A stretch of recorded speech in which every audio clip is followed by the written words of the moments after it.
Alors, donc, pour les points A et B ainsi placés dans le repère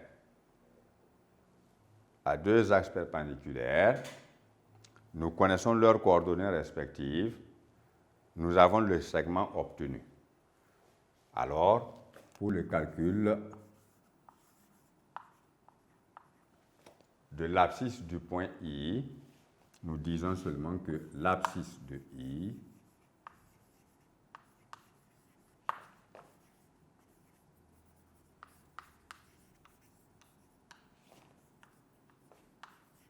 est notée simplement X indice I.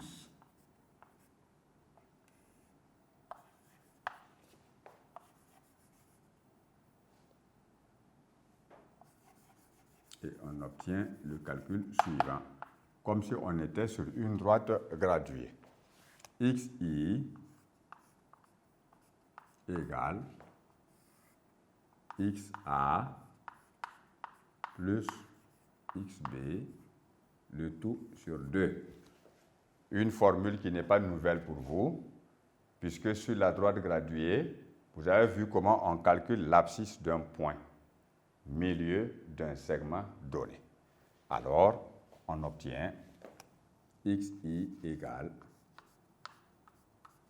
XA, c'est 1, ou encore plus 1, plus XB, qui est moins 2, le tout sur 2. C'est-à-dire XI égale 1 moins 2 sur 2. Et finalement, on obtient XI égale à moins 1 demi. Ça, c'est l'abscisse du point I.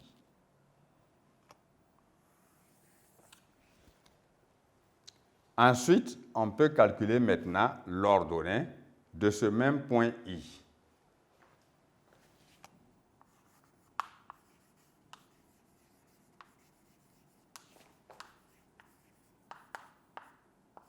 Qui est noté YI.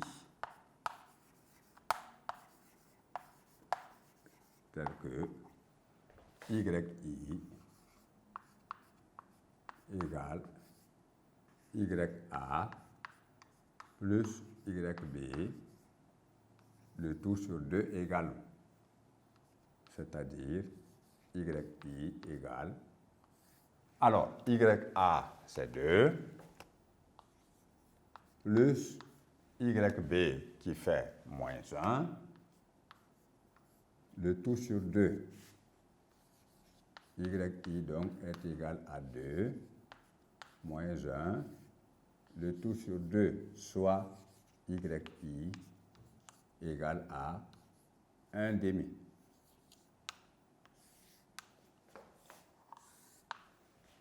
Alors, voyez maintenant comment on détermine l'abscisse du milieu d'un segment et l'ordonnée du milieu d'un segment, ce qui nous permet d'obtenir les coordonnées de ce point I, milieu du segment AB.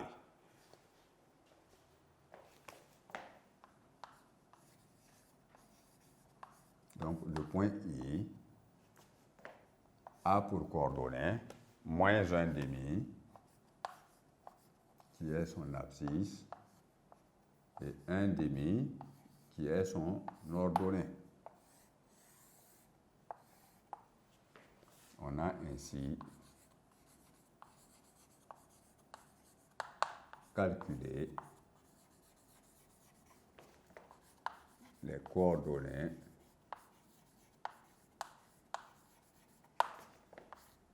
XI, YI du point I.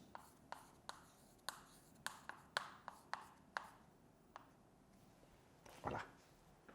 Voilà donc ce que vous devez pouvoir comprendre et retenir sur le comment calculer les coordonnées du milieu d'un segment lorsque les extrémités de ce segment-là sont des points repérables dans un plan muni d'un repère à deux axes perpendiculaires où vous connaissez leurs coordonnées respectives.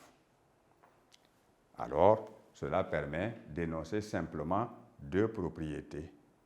Et on peut boucler la boucle. Alors nous poursuivons donc avec le petit 3 où nous allons énoncer dans ce point-là deux propriétés particulières donc de la notion du milieu d'un segment dans un repère à deux axes perpendiculaires.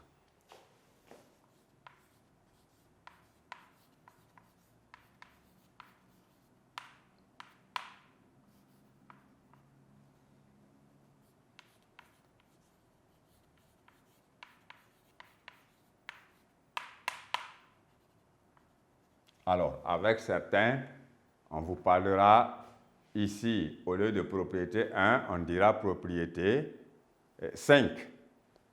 Alors que, bon, nous avons subdivisé notre travail et dans chaque situation, nous retenons deux propriétés essentielles, c'est-à-dire toujours une propriété et sa réciproque. Alors, si A de coordonnées x, y, a, YA et B de coordonnées XB, YB sont deux points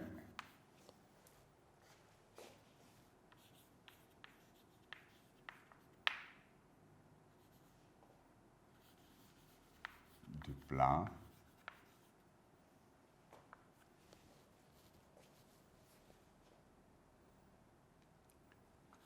I étant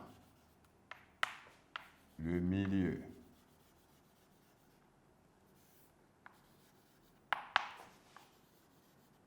du segment AB,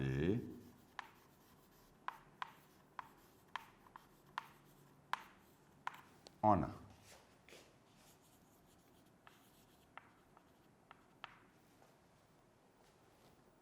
XI, qui est donc l'abscisse du point I, est égal à XA plus XB sur 2. Et YI, qui est l'ordonnée du point I, est égal à YA plus YB sur 2. Deuxième propriété, propriété numéro 2.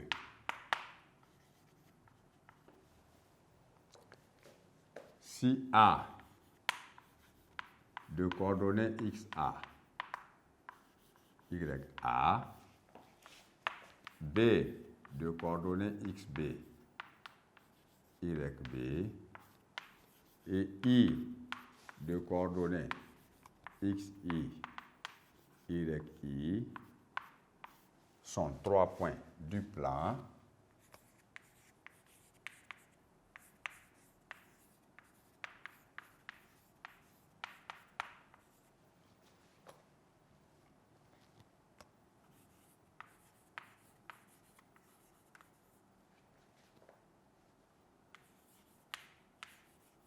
et si on a que XI est égal à XA plus XB sur 2 et Y de I égale YA plus YB sur 2, alors I est le milieu du segment AB.